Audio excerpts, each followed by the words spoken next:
जय श्री राम दोस्तों, क्या आपने कभी सोचा है कि पिछले जन्म में आपकी मृत्यु कैसे हुई? ये संकेत देते हैं हिंदू धर्म ग्रंथ। और चलो शुरू करते हैं आज की इस वीडियो को। क्या आपने कभी सोचा है कि जब आप किसी जगह पर पहली बार जाते हैं, फिर वहाँ सब कुछ जाना पहचाना लगता है, या फिर कोई ऐसा सपना जो बार बार आता है और उसमें आप मरते हुए दिखते हैं? क्या वो सपना सच में आपके पिछले जन्म की मृत्यु से जुड़ा हो सकता है? ऐसे कई संकेत होते हैं जिन्हें हम इस वीडियो में जानेंगे। जय श्री राम दोस्तों, हिंदू धर्म में जन्म और मृत्यु केवल शरीर का परिवर्तन माना गया है। भगवत गीता में श्री कृष्ण कहते हैं, जैसे मनुष्य पुराने वस्त्रों को छोड़कर नए वस्त्र धारण करता है, वैसे ही आत्मा पुराने शरीर को छोड़कर नए शरीर को प्राप्त करती है। लेकिन क्या आत्मा पिछले जन्म के शरीर की मृत्यु को याद रखती है? कुछ संकेत ऐसे होते हैं जो हमारे वर्तमान जीवन में दिखाई देते हैं। दोस्तों, ब्रह्मवैवर्त पुराण और गरुड़ पुराण के अनुसार जब जीव मृत्यु को प्राप्त करता है तो उसकी 3 अवस्थाएं से वह गुजरता है। पहली अवस्था प्राण त्याग, मृत्यु का क्षण, और सूक्ष्म यात्रा यानी आत्मा की शरीर से बाहर आना। पूर्व कर्म दर्शन, जीवन के कर्मों का दर्शन। इसी क्षण आत्मा को अपने कर्मों के आधार पर नई यात्रा दी जाती है।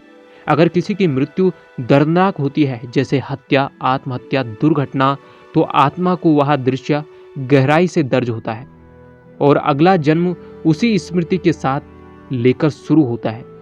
कभी अकारण डर के रूप में, कभी किसी विशेष वस्तु स्थान से घबराहट के रूप में।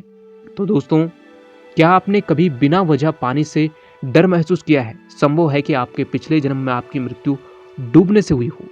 क्या ऊंचाई से गिरने से आपको कभी ऊंचाई में गए भी नहीं है और गिरे भी नहीं है, लेकिन फिर भी आपको ऊंचाई से डर लगता है? इसका अर्थ ये होता है कि हो सकता है आपके ऊंचाई से गिरने से पिछले जन्म में मृत्यु हुई।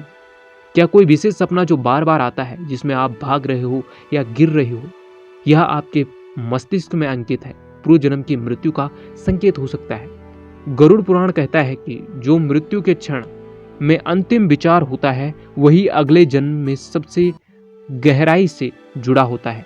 यही कारण है कि लोग अपने जीवन में अनजानी घटनाओं का डर रहता है, क्योंकि वो घटनाएं उनके पूर्व जन्म की मृत्यु से जुड़ी होती है। हर आत्मा की मृत्यु उसके कर्मों से जुड़ी होती है। जो जैसा कर्म करता है वैसे ही मृत्यु उसे मिलती है।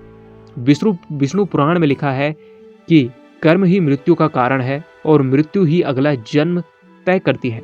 अगर किसी व्यक्ति ने पिछले जन्म में किसी को धोखा दिया है तो संभव है उसकी मृत्यु विश्वासघात से हुई हो। अगर किसी ने युद्ध में अत्याचार किया तो उसकी मृत्यु युद्ध से जुड़ी हो सकती है।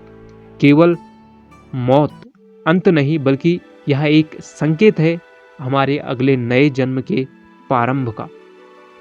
तो क्या आप जान सकते हैं कि आपने पिछले जन्म में आपकी मृत्यु कैसे हुई थी? शायद नहीं जान सकते हैं। सीधे सीधे आपको उसके लिए कुछ विशेष मंत्रों का प्रयोग करना होगा जिससे आप जान सकते हो। लेकिन आपके डर, आपके सपने, आपके बिना कारण की भावनाएं, ये भी संकेत है उस मृत्यु को जो आपने पिछले जन्म में प्राप्त की थी। ऐसे मंत्र हैं, लेकिन उन मंत्रों को नियमित रूप से जपना पड़ता है। तो दोस्तों, फिर मिलेंगे ऐसी रोचक वीडियो के साथ। तब तक के लिए जय श्री राम, जय जय हनुमान।